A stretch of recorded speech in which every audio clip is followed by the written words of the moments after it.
Good evening, I'm Cynthia Ng. You are tuning in to AWANI Tonight.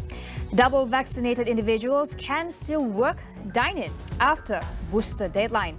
And anti-party hopping criteria defined. More on that coming up.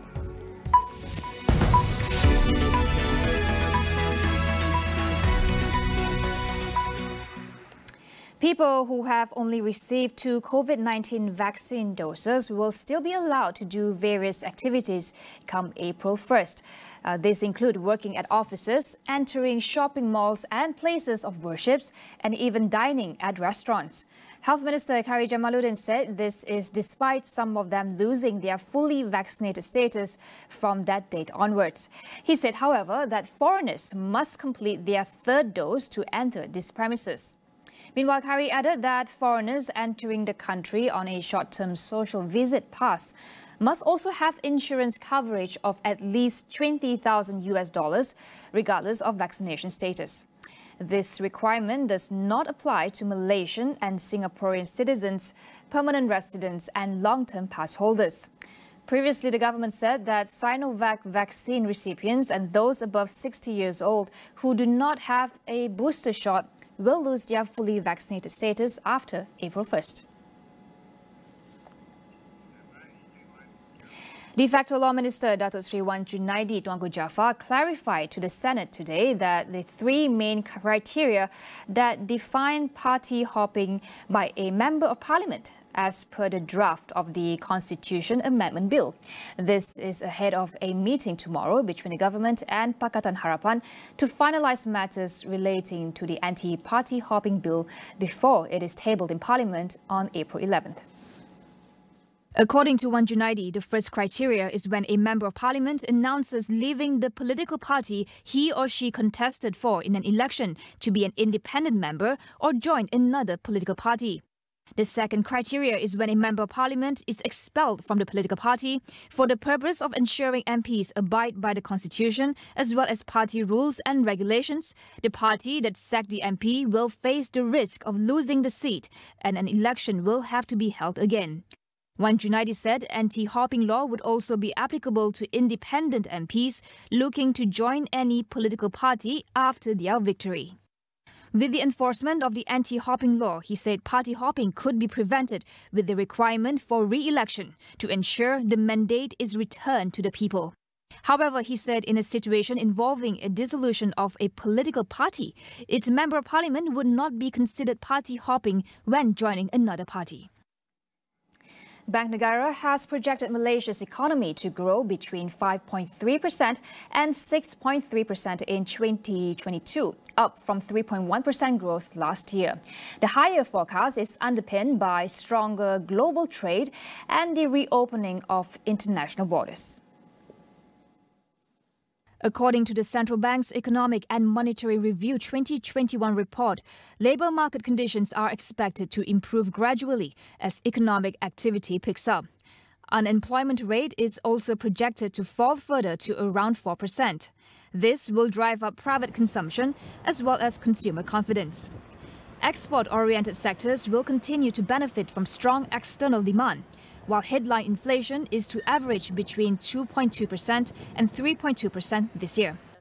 Bank Negara Governor Tan Sri Nur Syamsiah Yunus, however, warned that although the country's economic recovery is on firm footing, the ongoing COVID-19 pandemic and the Russian-Ukrainian conflict may still pose risks. Bank Negara will only announce the successful applicants for the country's digital banking licenses upon completion of the legal process. Malaysia had proposed to award up to 5 digital banking licenses. The central bank reportedly received 29 applications for the digital banking license. In July last year, Bank Negara said that notification of successful applications will be made in the first quarter of 2022.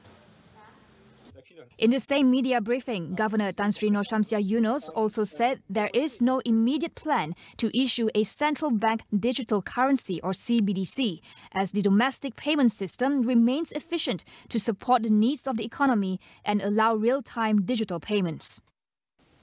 There is a very low level of cash usage in Malaysia that may lead to financial exclusion, and the extent in which privately issued digital assets being used for payments in Malaysia, which could undermine the effectiveness of monetary policy. And the other third factor that we will take into account is the extent to which CBDC is being used to facilitate cross-border trade. Commenting on the issue, Finance Minister Tengku Datuk Sri Zafrul Tengku Abdul Aziz highlights the importance of successful applicants to give their best in serving the digital needs of the community. What is interesting is the diverse range of applicants. There's ranging from tech firms, banks, fintechs, players, or to others such as e-commerce operators, cooperatives, and even state governments.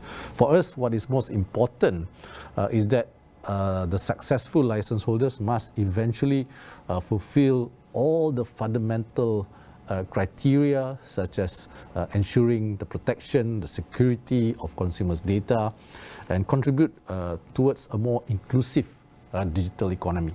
It's also extremely important for their products and services that are not only affordable, but also able to fulfill the market gaps, especially in the underserved and even the unserved segments of our society. Finance Minister Tengku Datuk Sri Zafrul Aziz alongside Health Minister Khairy Jamaluddin will be called to testify before the Public Accounts Committee on issues relating to the MYSEJAHTERA app soon. This is after concerns were raised over the app's proposed procurement exercise and data protection. Zafrul said this has been done before and that the Finance Ministry is more than ready to cooperate. I was made to understand that PAC is calling myself and also Minister of Health, right? To me, this is a process that we must respect. In fact, we have been called in many times to PAC, one example being the procurement of the vaccines. So, if we are called, Ministry of Finance, myself included, are more than ready to, engage PAC on this matter. PAC Chairman Wong Kah-Woh said the issues relating to the application's development and procurement need to be explained clearly before the non-partisan committee, especially on the appointment of a private company by direct negotiation to manage the MYSEJAHTERA application. The proceedings are expected to start in mid-April. Still on MYSEJAHTERA, the government is thinking about removing the check-in feature from the app, although this is pending observation on the infection situation after Malaysia's border reopens in 2 days' time. Khairy Jamaluddin said that the Health Ministry would be observing the mobility and infection patterns for several weeks after April 1st before deciding. Earlier, the Malaysian Medical Association in a statement said that the MYSEJAHTERA app is no longer useful for tracing COVID-19 close contacts, seeing the large number of positive cases that may be untraceable on a wide scale. It was, however, suggested for the feature to be adapted for use as a personal health record since it is already linked to individual identities and is non-transferable. More after the break. Stay with us.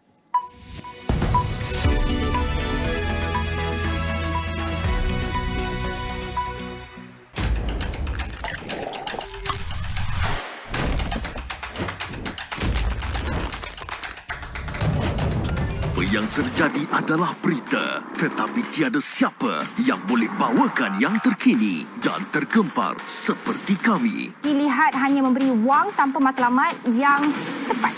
Dia tidak melakukan apa-apa kesalahan. Untuk mendapatkan jawapan yang bermakna, kita perlu soalan yang tepat. Amat sedih dengan apa yang berlaku kat atas. Tiada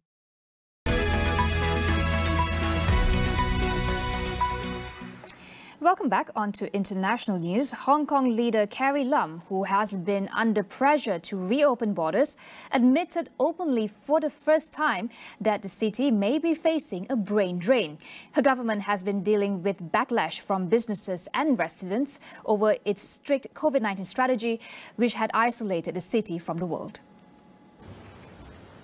The global financial hub had witnessed an exodus of talent and expatriates the past few years, driven by political uncertainty, declining economic conditions, and flip-flopping of public health policies.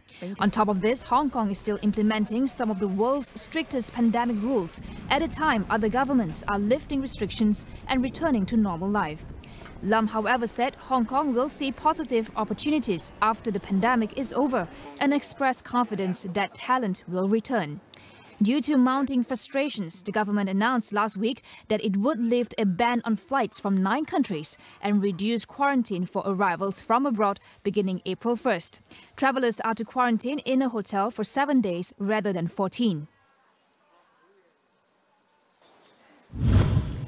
Following negotiations yesterday, Russia said it welcomed the fact that Ukraine has set out its demands for an end to the conflict in written form, but said there was no sign of a breakthrough yet.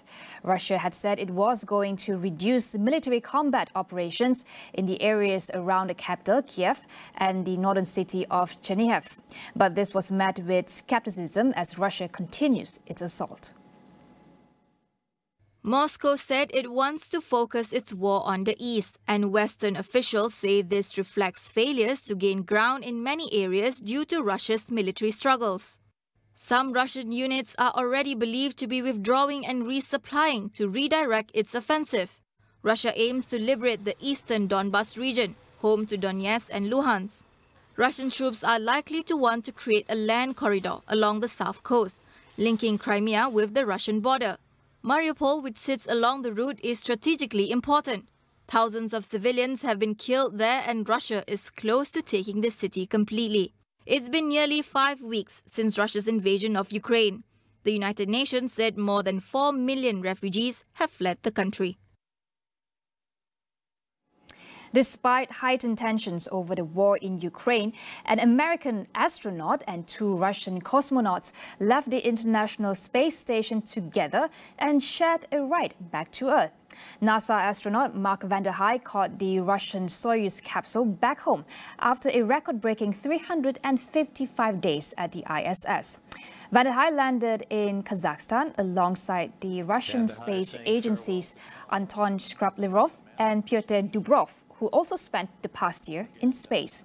The landing zone lies roughly about 400 kilometers to the northeast of Russia's space launch facility at the Baikonur Cosmodrome in Kazakhstan. Despite the heightened tensions between the US and Russia over the invasion of Ukraine, cooperation in orbit between the 2 countries has continued, and their astronauts' return followed customary procedures. According to NASA, 55-year-old Vande Hei have logged a U.S. space endurance record of 355 consecutive days in orbit, surpassing the previous 340-day record set by astronaut Scott Kelly in 2016. Today at dawn, the Singapore government carried out an execution, part of its continued use of capital punishment. Tonight on Consider This, we ask our guests about why the Republic persists in this practice. That's coming up right after AWANI Tonight. And that is all we have for you on AWANI Tonight. Get the latest news updates on astroawani.com or the Astro AWANI app.